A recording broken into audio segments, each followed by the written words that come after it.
In the gospel reading today, as we hear about St. John the Baptist and his preaching out in the desert, we are told that this is to prepare the way so that the rough ways will be made smooth, the crooked ways will be made straight, the valleys will be filled in, the mountains will be brought low. Everything is going to be prepared for the coming of the Lord. Now, obviously, this isn't talking about something physical. In other words, we're not going to have a flat earth with no windy roads. It's talking about something spiritual. And it's a matter of our own hearts, our own souls, our own conscience, however you want to look at that. St. Paul is talking about the fact that no one can judge him. He doesn't care if anybody tries to because he has nothing on his conscience. But we can look at our own selves and ask that same question. Is there anything on my conscience? Is there anything that's standing between God and me? That's what needs to go. So it may be mountains of pride. It may be crooked ways that we're being sneaky, that we're being dishonest, whatever it might be.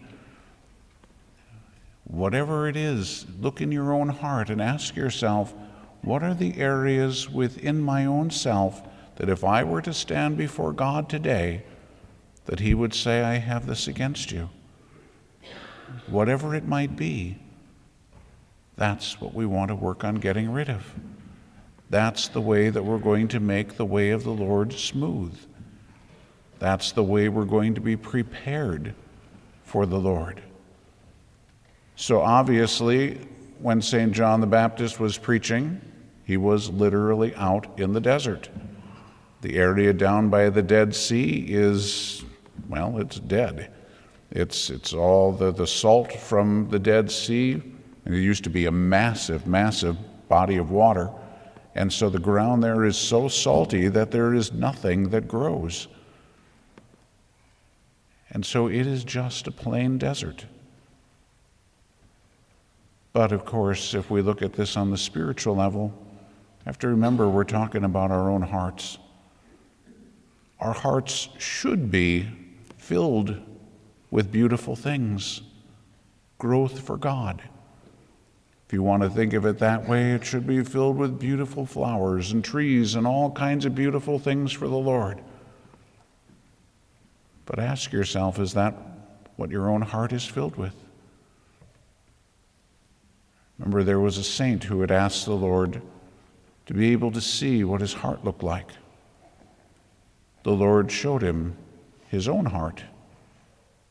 It was just vast and beautiful and wide and nothing in the way. And then he showed the saint his heart. And the best that I can do is to suggest it looks like one of those scenes out of the bayou, where the trees are hanging down and it's just roots and mud and everything else. And I think to myself, this is a saint that the Lord is showing this to. This is what the inside of his heart was like. And then I think to myself, what would that make mine to look like? That's a pretty scary thought. And so it's a matter of being able to judge ourselves according to the Lord. No one else can judge us. No one else knows what's going on. But we have to admit we are masters of justification. We can justify ourselves in just about anything. We would all be really good Jesuits if you really think about it that way. That's not a compliment. We can find rationalizations for anything. We got to stop doing that.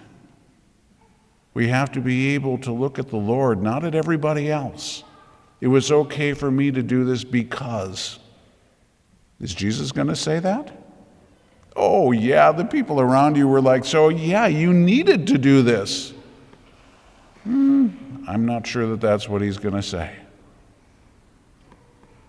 So again, it's his heart that we have to look at.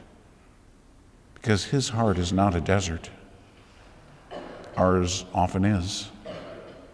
And that's where St. John the Baptist continues to call out. to prepare the way, to make straight the way of the Lord.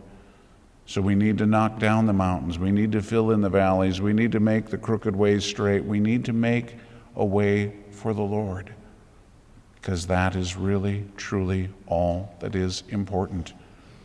And if we have the place for the Lord, then we're going to have exactly what our Lord told us. It's going to be a place that is filled with love of God. And if it's filled with love of God, then it's going to be filled with love of neighbor. Those are the two great commandments. So, that's what we want to look at. Go inside, look into the heart, and not just ask yourself, ask the Lord, is there anything here that is standing between you and me? Is there anything that needs to be changed? Is there anything that needs to be knocked down, filled up, straightened out, whatever it is? Is there something that I'm not even aware of?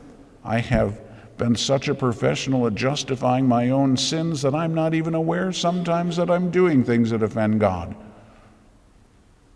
So Lord, show me. And unless you really, really, really want to see it, he won't show you. If it's sort of like, well, I guess, I can go ahead. No. He's not going to show. But when you really want to see it, if you really want to see the truth, because you really want to work on getting rid of that stuff, that's when he'll show it to you. So that's what our prayer should be here. We've got just these few days before Christmas, the ultimate preparation. Make it a real preparation. Get rid of the things that stand between us and God, so that our hearts are truly prepared for the coming of the Lord.